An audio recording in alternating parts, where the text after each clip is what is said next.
ലോകാവസാനത്തിന് മുമ്പ് അറബ് നാടുകൾ, ജസീറത്തുൽ Arab, Arab ഉപഭൂഖണ്ഡം അരുവികളും കാടുകളുമായിട്ടും ഈ ഭൂമി തിരിച്ചു വരുന്നതുവരെ ഖിയാമത്ത് നാൾ സംഭവിക്കില്ല എന്ന് പുണ്യനബിയുടെ ഹദീസുണ്ട്, സ്വഹീഹായ ഹദീസ്.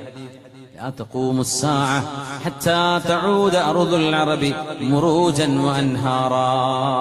അറബികളുടെ നാട് പുഴകളും അരുവികളും കാടുകളുമുള്ള പ്രദേശമായി മാറുന്നതുവരെ ഖിയാമത്ത് നാൾ നടക്കുകയില്ല എന്നാണ് പറഞ്ഞത്. ആർട്ടിഫിഷ്യൽ പുഴനെ കുറിച്ചല്ല പറയുന്നത്, കാലാവസ്ഥാ വ്യതിയാനങ്ങളുണ്ട്. അത് സംബന്ധിച്ച് സയന്റിസ്റ്റിന്റെ ഒരു പഠനം ഉണ്ടായിരുന്നു. കാരണം millions of years back Arab നാടുകൾ നല്ല സമ്പുഷ്ടമായ കാടുകളുള്ള പ്രദേശമായിരുന്നു, പിന്നീട് ഡെസേർട്ടായി മാറിയത്. അതുകൊണ്ടാണ് ഭൂമിന്റെ ഉള്ളിലെ ഫോസിൽ ഫ്യൂല്, പെട്രോളും ഡീസലൊക്കെ മരങ്ങളും ജീവികളും അഴിഞ്ഞു ചേർന്ന് മില്യൺ കണക്കിന് കൊല്ലങ്ങളെ കൊണ്ടുണ്ടാവുന്ന സാധനമാണെന്നാണ് ഇപ്പോ പെട്രോളിനെ പറ്റി പറയാൻ.